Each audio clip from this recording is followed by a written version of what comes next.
What's going on, guys? It's Elias. Welcome back to another video. It's currently raining and a little sleeting, and there's a bunch of snow on the ground, and basically a very typical Pennsylvania winter day. So today I'm going to be taking out the Corvette. I'm going to be talking about it, and I'm going to talk about one of the things that really bothers me about some Corvette owners. Big mistakes you guys are making now. It's cold and nasty and pretty dreary out, so what better way to warm the heart than listening to the Corvette start up.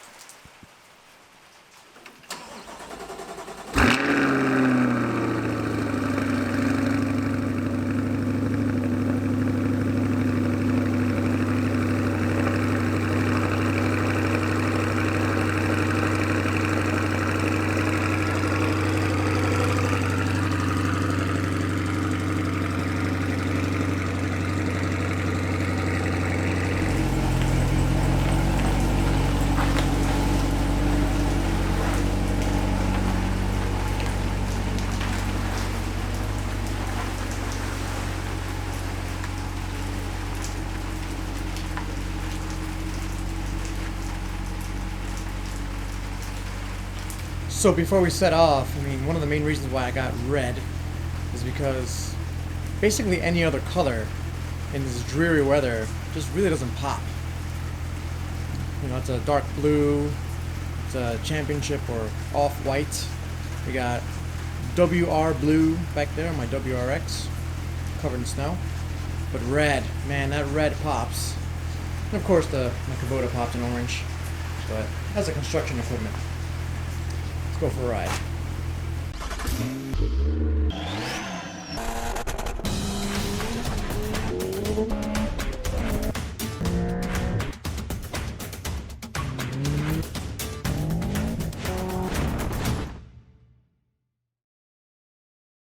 Right, so as we set off here on this dreary winter day,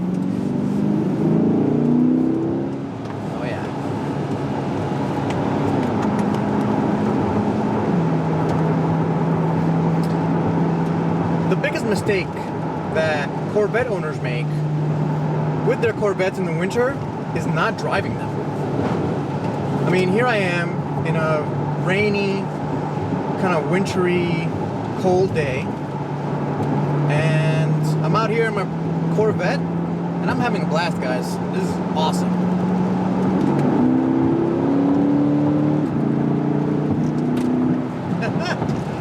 Oh yeah.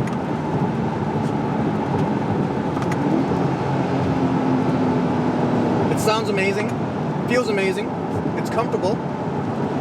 So, I'm going to go over today all of the excuses that I hear about why people don't drive their Corvettes or other supercars during the winter, and I'm going to debunk every single one of those things. So, stay tuned. I really appreciate it if you guys go ahead and hit that like button. Let me know in the comments, by the way, if you disagree with me, if you think putting away your car for the winter is the best thing you can do. If you have your own thoughts, let me know in the comments again. And honestly, just put a comment down there to say hello, where you're from. Anything like that will actually go a long way to help the channel. So I do appreciate it when you do that, guys. Hit the like button, hit the subscribe button as usual. All right, let's go ahead and get started. So as we go through these excuses, I'm basically going to go from least severe to most severe excuse that I hear owners say why they don't drive their Corvettes through the winter. So one thing I always hear is that, well, driving your Corvette in the winter is just not that much fun.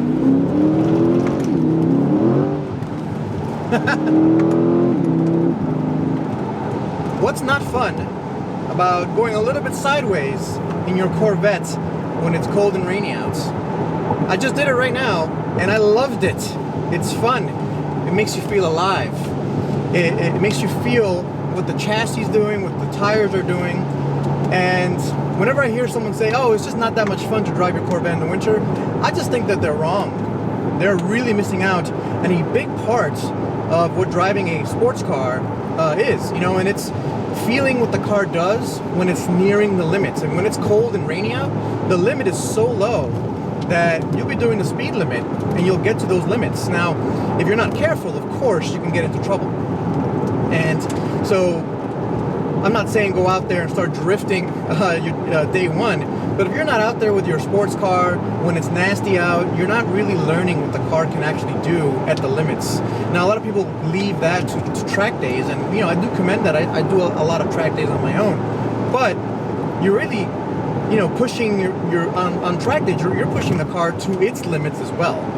Out here, when it's raining and cold, the Corvette has such a high ceiling for its performance rating that it really, you're not really pushing the car at all, and you're still having that much fun, first of all, and second, you're learning about the limits of the car as well. So I think it's just overall very beneficial to take your car out in the middle of winter. So another thing I hear about it not being fun is that, oh, the roads are terrible, and everything is frozen, and you got to be careful with what if it snows, what if it doesn't. And I agree. If it snows out, I'm not taking my Corvette out. If there's just going to be 10 inches of snow on the ground and we don't know when the plows are going to come, my Corvette's staying home. That's one of the only times where I don't take my Corvette out. But for the most part, I mean, how often does that happen? So in the last few weeks in Pennsylvania, it snowed a lot. One day it snowed 30 inches. Obviously, I'm not going to take my Corvette out during those situations. But 3 days after that, the roads were clear. No problems at all. So what's the next thing that people say, oh, I really don't like taking my Corvette out? They don't want to get their Corvette dirty. Well, guys, it's really not that hard to wash your Corvette. And if you're really that, worried about it looking its best, just wash it a little bit more often. Now, I'm the kind of guy that I'm less about cosmetics and more about practicality, so you're not really going to see me wash my car all that much, especially when it's cold and nasty out. I do take it to the car wash and then spray it down. I don't take it to a soft cloth. I recommend a touchless car wash, or a car wash bay where you can spray it down with the power washer and things like that. And you basically take off all the grime and the car looks brand new. And what does that cost? $8, $10? So you're not going to enjoy your car because you're afraid to get it dirty. First of all, who cares? And second, if you really want to keep it clean, go wash it after a drive. It's not that hard, guys. So that excuse of, oh, I'm going to dirty the car up, blah, blah, blah, yeah, whatever.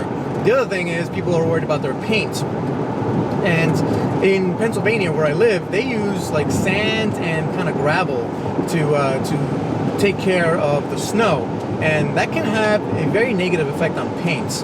So it's a little bit of a precaution that I take, and I do this in the summer too, in the middle of the summer. Just don't drive too close to cars that are in front of you. It's fairly simple to just give yourself a little bit of extra time and a little bit of extra room from the car ahead of you. And honestly, it's just a smart way to drive anyway. I've never really gotten really close to cars in front of me, even, I guess, like I said, in the summer. Number one, I learned that driving my S2000, if you drive too close to cars and trucks, you will have tons of chips on your windshield.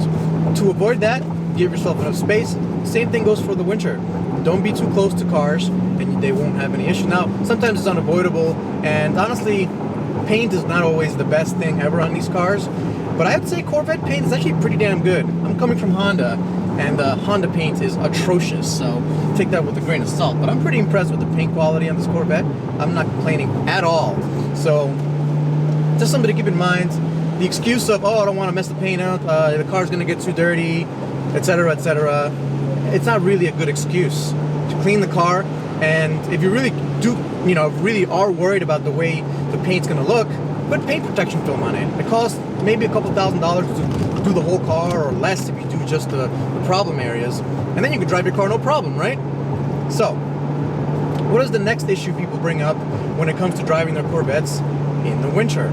So, this is a big one now. This is actually probably the biggest one, is they don't want their Corvette to get all rusty, right? They don't want their sports cars to get all rusty. And I fully understand that, because, I am guilty of not driving my Honda S2000 in the rain, well, in the snow. I do drive it in the rain. I don't care about it raining in the summer. I don't drive it in the winter when there's salt on the ground, because it's an older Honda vehicle, and while rust is not really an issue with it, it does rust. And the more rust you have on your sports car, the harder it's going to be to upgrade parts later on. So yeah, I do avoid driving my S2000, but my argument for the Corvettes is that the Corvette barely has any steel parts to rust. Think about it. The entire chassis is made out of aluminum. Most of the body panels on it are plastic or reinforced plastic or carbon fiber reinforced plastic, like the bumper beam. So none of that's going to rust at all. You can throw salt water on aluminum or on plastic and you'll never really rust. Now aluminum does pit a little bit, but compared to steel, it really doesn't do much at all. It's not a big deal at all. So I truly recommend taking a car out in the winter. It's not going to rust. It's not going to have issues in the long run with terrible rusting problems or oxidation problems. The oxidation problems that older cars have had and other sports cars do have, and I fully understand those. Like I said, my S2000 currently, well, besides having a broken differential right now, besides that, it's currently sitting in the garage and I would not take it out in the middle of winter. The Corvette, however, is special in that it just really won't rust. I mean, there's a few things here and there that will probably rust, but it's so insignificant. I mean, who cares? Run your car, have fun with it. You know, the myth of sports cars not being fun in the winter, I showed you guys. The sliding around and being at the limit without actually pushing the car to the limit is it's just so much fun that why would you miss out on it? It doesn't make any sense. So the final thing that people say they bring up when winter's here and they put away their Corvettes is that they have a whole bunch of other cars they can drive. I understand that. I have a bunch of cars too. I have a 335D, I have an X5 diesel, I have a Honda Civic Type R that's now a race car, I have the S2000, I have a WRX. I have a lot of cars that I can use and I can romp on and have fun on in the winter that I can probably put this away and not use it in the winter. But then you'd be missing out on a beautiful V8 sound, a great driving experience, and just having an awesome Corvette to drive even if there's winter out. Who cares if there's winter out? You know, one of the things people don't understand, especially with the new C8 Corvette, is that since the engine's in the back, all of the weight, or 60% of the weight, is on that rear axle. When you accelerate, more of that weight gets transferred to that rear axle. When that happens, that improves the grip of the car. That's why the 0 to 60 time in this car is so ridiculously low, 2.8 seconds, when it's on a good track, on a good day, right? Today, if I try to do a 0 to 60 run, it'll probably run me in 3.5, 4 seconds, if I can even do it. I'll probably be sliding everywhere, which, not a big deal. It's fun. But that's the reason why this car has actually been better in the winter than pretty much every other Corvette ever built. Having that engine back there allows the rear tires to get more grip than ever. That's why people always say front-wheel drive cars are better in the snow. That's because front-wheel drive cars have front engines right above the front tires, giving you that extra grip that you don't get from a front engine rear drive car.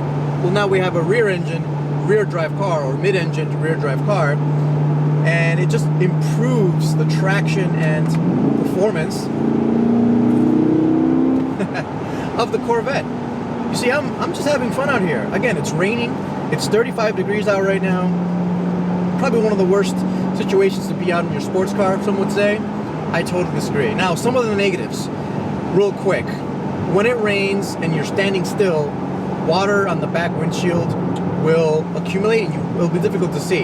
However, once you get moving, that kind of goes away. Not a big deal at all. If you have the 2LT, you have that camera. I don't have the camera, so I have to use my mirror, and so that windshield has to be clear. And honestly, not bad at all once you get moving. It's only when you're stopped. The other issue, obviously, ground clearance, like I said. You got to be careful with potholes. That's another thing. Winter time breeds potholes like crazy. So you'd be going down your favorite road that you know, and there'll be a new pothole you may not know about. So you got to be super diligent about not hitting potholes. But that's true just about any car, even SUVs, unless you have, you know, more meat per wheel than usual, right? More meat means a higher profile or lower profile tire than most vehicles have today. Even trucks have low profile tires for some reason. I don't know why. But yeah, that pretty much covers everything, guys. You know, I really want to get down here and encourage you, if you live in the northern states and you own a C8 Corvette, don't be afraid to take it out. I've been enjoying it. You should be enjoying it too. I hope you guys enjoyed the video. Thanks for watching, guys. Peace.